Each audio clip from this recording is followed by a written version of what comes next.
हा संपूर्ण दिवस तुमच्या सेवेसाठी अर्पण केलेला आहे आणि या सेवेचंच फळ म्हणजे पुढच्या वर्षाच्या प्रकटदिनापर्यंत हाच उत्साह, हाच आनंद, हीच ऊर्जा आमच्या मनामध्ये राहावी. आमच्या मनातलं भय, चिंता, दुःख, काळजी, रोग, पीडा ही सगळी नष्ट व्हावी. याकरता मोठ्या भक्ती श्रद्धेने युक्त होऊन हा महाप्रसाद आम्ही तुमच्या चरणी अर्पण करत आहोत. हा महाप्रसाद ग्रहण करावा, आम्हाला आशीर्वाद द्यावा आणि आमचं जीवन सुखी, आनंदी आणि समाधानी बनवावं. सत्यंतवरतेन परिषंजयामि. ओम प्राणाय स्वाहा, पानाय स्वाहा, व्यानाय स्वाहा, उदानाय स्वाहा, समानाय स्वाहा, ब्रह्मणे स्वाहा. पुनर्नैवेद्यम. ओम प्राणाय स्वाहा, पानाय स्वाहा, व्यानाय स्वाहा, उदानाय स्वाहा, समानाय स्वाहा, ब्रह्मणे स्वाहा. सगळ्यांनी 2 मिनिटं डोळे मिटायचे. स्वामी प्रसाद ग्रहण करतायत आणि आपण कुणीही ते चैतन्य पाहू नये. आपलं ताटाकडे लक्ष जाऊ नये की महाराज जास्त घेत आहेत, कमी खात आहेत. म्हणून सगळ्यांनी डोळे मिटवून घ्यायचेत आणि स्वामींना हा प्रसाद ग्रहण करायला लावायचा आहे. उत्तराह पोषणं समर्पयामि, हस्तप्रक्षालनं समर्पयामि, मुखप्रक्षालनं समर्पयामि. मुखवासार्थे फुगिफलताम्बूलं सुवर्णनिष्किरणं दक्षिणं समर्पयामि. बस, आता डोळे उघडले तरी चालतील. सगळ्यात महत्त्वाचं आहे की पुढच्या 10 मिनिटात महाप्रसाद घ्यायला सुरुवात करायची आहे. तत्पूर्वी ही 10 मिनिटं आपल्याला स्वामींना देता यावी. स्वामी आपल्यासाठी खूप काही करतील किंवा खूप काही त्यांनी आपल्यासाठी केलेलं आहे. आपल्याला सुखी जीवन निवडून दिलेलं आहे. आपल्याला स्वामी चरणी, स्वामी सेवेत लीन केलेलं आहे आणि ह्याच्यापेक्षा कोणतंही भाग्य आपल्या नशिबात नाही. प्रत्येकालाच स्वामी सेवा करता येत नाही, प्रत्येकालाच स्वामी भक्ती करता येत नाही. जोपर्यंत आपली कर्मशुद्धी होत नाही तोपर्यंत स्वामी आपल्याला जवळ बोलवून घेत नाही. ज्या अर्थी आपण इथे सगळे उपस्थित आहोत त्या अर्थी आपली कर्मशुद्धी झालेली आहे आणि स्वामी आपल्या जवळ आलेले आहेत. काहीतरी आपलं चांगलं करण्यासाठी ते जवळ आलेले आहेत. परंतु कधी कधी ग्रहस्थिती, मनस्थिती, परिस्थिती याच्यामुळे स्वामी आपली वेळ बदलत नाही. सगळ्यांना सुखासाठी स्वामींनी जवळ बोलवलेलं आहे, पण ती सुखाची वेळ आपल्या विचारांनी, आपल्या मनस्थितीने आणि आपल्या ग्रहस्थितीने बदलता येत नाही. मनस्थिती, विचारांची स्थिती ही कशाने बदलू शकेल? जेव्हा तुम्ही तुमच्या मनाला स्वामी सेवेत अडकवून घ्याल तेव्हा. ग्रहस्थिती ज्योतिष उपायाने बदलते. जसं आता ग्रहस्थिती थोडक्यात समजवायची झाली तर लागणारं ऊन हे सगळ्यांना त्रासदायक आहे. ही आहे आपल्यावर असलेली ग्रहस्थिती. तरी पण आपण स्वामींसमोर बसलेलो आहोत. स्वामी आपल्यासाठी काहीतरी चांगलं देतील या मनस्थितीने आपण बसलेलो आहोत. तेव्हा स्वामी ही सगळी मनस्थिती, परिस्थिती निश्चित बदलतात. ग्रहस्थितीवर उपाय काय केला आपण? वर मांडव टाकलाय, कूलर लावलाय की जेणेकरून तुमची ग्रहस्थिती बदलावी, तुम्हाला गार वारा मिळावा, तुमची बसण्याची क्षमता वाढावी. याकरता आपण ग्रहस्थिती बदलावी म्हणून जसा मांडव टाकलेला आहे. मध्येच पानं पण पडत आहेत. स्वामी आशीर्वाद देत आहेत कारण की हे सगळं स्वामी घडवतात. आपलं इथे येणं, आपल्या मुखातून स्वामी नामस्मरण घडणं, आपण स्वामी सेवेत लीन होणं हे आपण कोणीही करत नसून स्वामी आपल्याकडून करून घेत आहेत. कारण की मी म्हटलंय की जोपर्यंत आपली कर्मशुद्धी होत नाही, जोपर्यंत आपण मनाच्या विचारातून बाजूला होत नाही तोपर्यंत स्वामी आपल्यासाठी काहीतरी चांगलं देणार नाही. म्हणून जो कोणी रोज स्वामी अष्टक म्हणत असेल त्या स्वामी अष्टकातलं पहिलं वाक्य असं आहे, असे पातकी दीन मी स्वामी राया. म्हणजे मी पातक आहे, मला तुमच्यासारखी सेवा मिळालेली असून सुद्धा मी मला कमनशिबी समजतो, मी मला दुःखी समजतो, माझ्या आयुष्यात मी सगळ्यात जास्त परिस्थितीने ग्रासलेला आहे असं समजतो. म्हणून स्वामी सुतांनी पहिल्यांदा म्हटलेलं आहे की मी असे पातकी दीन मी स्वामी राया. दीन आहे मी म्हणजे खरंच माझी दया यायला पाहिजे इतका मी विचार आहे की तुम्ही माझ्या पाठीशी असून सुद्धा मी असा विचार करतो. पुढचं वाक्य आहे, पदी पातलो सिद्धवा उत्तराया. म्हणजे काय? पुढचं पद हे महत्त्वाचं आहे की जरी मी असा असलो तरी तुमच्या पायाजवळ आल्यानंतर माझी सिद्धता होणार आहे. मी विचारांनी खुंटलेला आहे, मी एकूण आर्थिक, शारीरिक, मानसिक परिस्थितीने ग्रासलेला आहे, पण या सगळ्यातून तुम्ही मला सिद्ध करणारे आहात. म्हणून पदी पातलो सिद्धवा उद्धराया, असे पातकी दीन मी स्वामीराया, पदी पातलो सिद्धवाय उद्धराया, नसे अन्यत्राता जगी या दिनाला. तुमच्याशिवाय कोणीही तारणारं, या त्रासातून, या दुःखातून, या कष्टातून मला बाहेर काढणारं कोणी नाही. म्हणून स्वामी मी तुमच्याजवळ आलेलो आहे. पण शेवटची वेळे समर्था तुझ्या वीण प्रार्थू कुणाला. समर्थ या नावातच सगळं आलेलं आहे. वेगवेगळ्या नावांनी स्वामींना ओळखलं जातं. ब्रह्मांड नायक, श्री स्वामी समर्थ, अक्कलकोट स्वामी. पण पूर्ण जर म्हणायचं असेल तर श्री स्वामी समर्थ महाराज. मग ते समर्थ आहेत आपल्या सगळ्या दुःखांना सामावून घ्यायला, सगळ्या कष्टांना सामावून घ्यायला. सगळ्या प्रकारचे रोग स्वामींकडे बरे होतात याची प्रचिती आज इथे उपस्थित असलेल्या अनेक जणांना आहे. सगळे अनुभवी आलेले आहेत.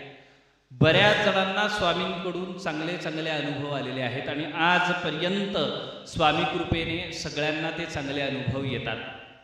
म्हणून काही दिवसांनी आपण जसं ज्योतिष केंद्र नावाचा ग्रुप तयार केलेला आहे, तसंच अनुभव सिद्ध म्हणजे स्वामींकडे आल्यानंतर आलेली प्रचिती याची नोंद त्या ग्रुपवर होईल आणि आपल्यालाही सगळ्यांना कळेल की ठीक आहे, माझा त्रास संपलेला नाही, कारण माझी कर्मशुद्धी झालेली नाही, माझा स्वामींवर पूर्ण विश्वास बसलेला नाही, म्हणून मला अनुभव प्राप्त झालेला नाही. ज्या दिवशी अनुभव प्राप्त होईल त्या दिवशी अनुभव सिद्ध या ग्रुपमध्ये त्यांचा अनुभव त्या ठिकाणी टाकला जाईल, त्या ठिकाणी मांडला जाईल. तर सगळ्यात महत्त्वाचं आहे की आपण स्वामींवर विश्वास किती ठेवतोय, आपण स्वामींवर श्रद्धा किती ठेवतोय आणि रात्री आपण कसे झोपतोय. झोपताना स्वामी अष्टक म्हणून नक्की झोपावं आणि सकाळी उठल्यावर तारक मंत्र म्हणून आपल्या दिवसाची सुरुवात करावी. दिवसाची सुरुवात करताना तारक मंत्र ह्यासाठी, कारण की तारक मंत्रामध्ये ऊर्जा आहे. कोणी रोगी असेल, कोणी आजारी असेल, तांब्यात पाणी घ्यावं, त्याच्यावर उजवा हात ठेवावा, 11 वेळा तारक मंत्र म्हणावा आणि तेच पाणी दिवसभर त्याला पाजत राहावं, त्याचा रोग बरा होतो. आर्थिक अडचणी सुटत नाही.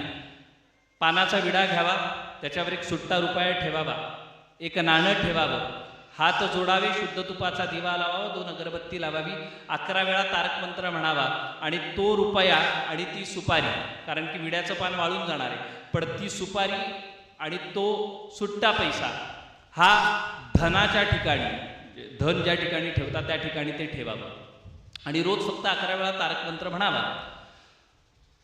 ते कार्यसिद्धीत जातं. जी धनाची अडचण असेल ती दूर जाते. आता मनाचे विचार आहेत, मनाला कोणी बाजूला करू शकत नाही, म्हणून तारक मंत्राची सुरुवात सगळ्याच्या फक्त सुरुवातीच सांगतोय, शेवटपर्यंत आपल्याला पोचायचंच नाहीये.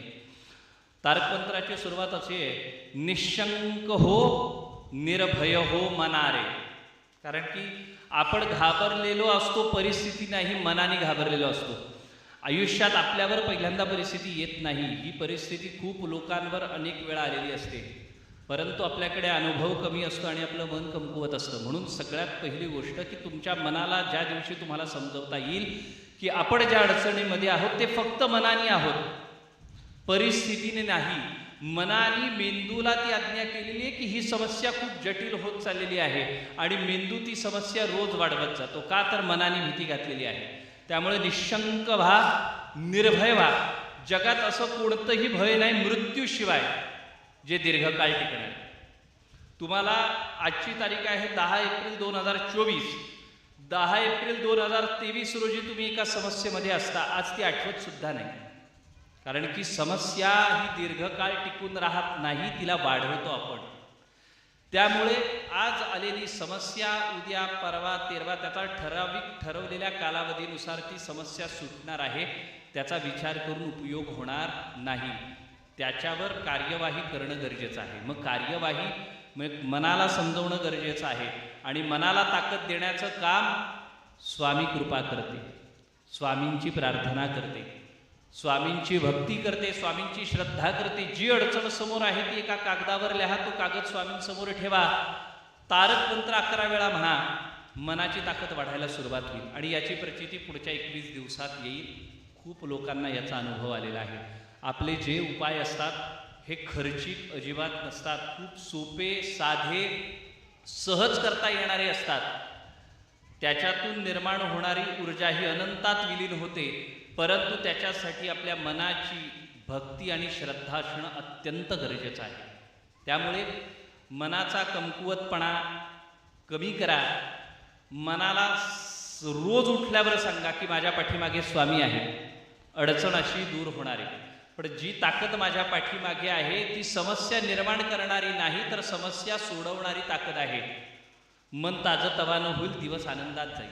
आणि ज्या काही घटना मी म्हटलं ना की दिवसभरात 2 प्रकारच्या ऊर्जा तयार होतात, एक सकारात्मक ऊर्जा आणि एक नकारात्मक ऊर्जा. ज्याचा विचार तुम्ही रात्री झोपताना करतात ती ऊर्जा तुम्ही झोपल्यानंतर तिचं कवच तयार करते. त्याच्यामुळे रात्री झोपताना स्वामी कृपा माझ्यावर कुठे कुठे झाली, मग मला तहान लागली होती, कुणीतरी पाणी आणून दिलं.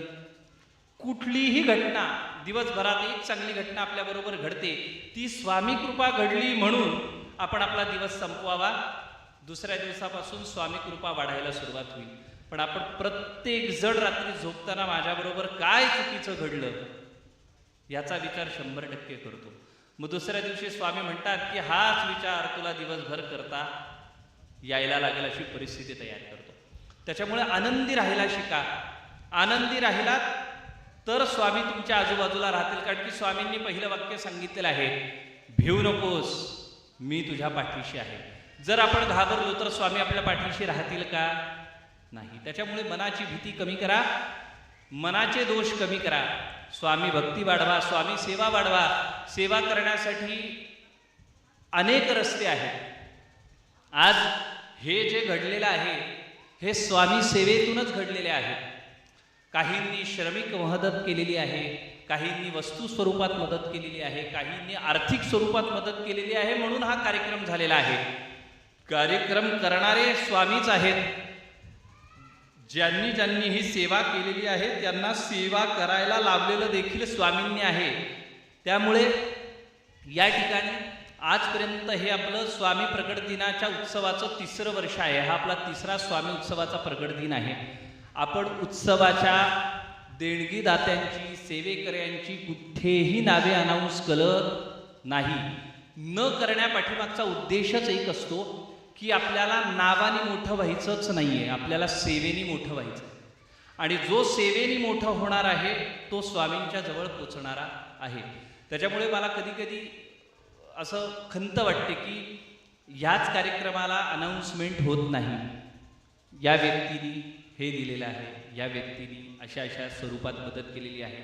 कारण की केलेली सेवा जर कागदावर, घोषणेवर आली तर त्या सेवेचं सगळं फळ निघून जातं.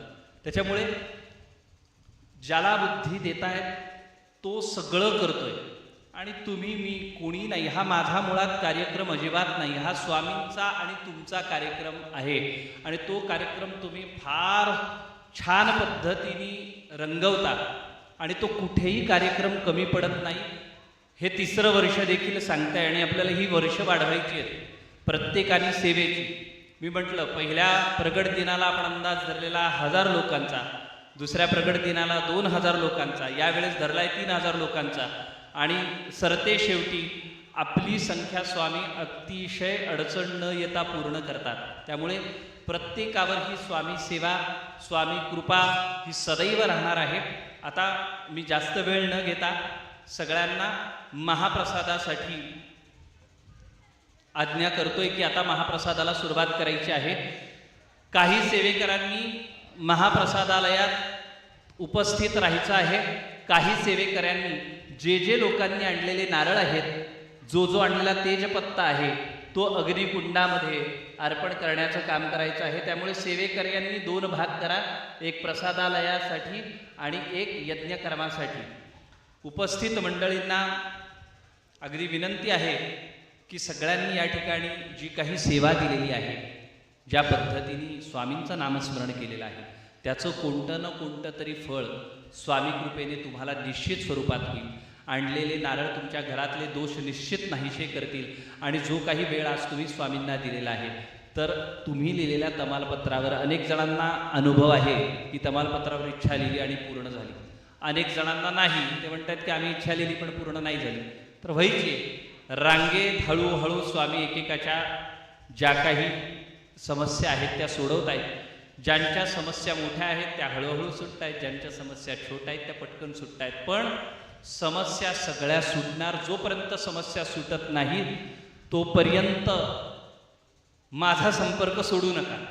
हां, समस्या सुटल्यानंतर सुटली तरी हरकत नाही, पण समस्या सुटेपर्यंत काही काही लोक कंटाळतात की किती वेळा विचारायचं, पण काही हरकत नाही.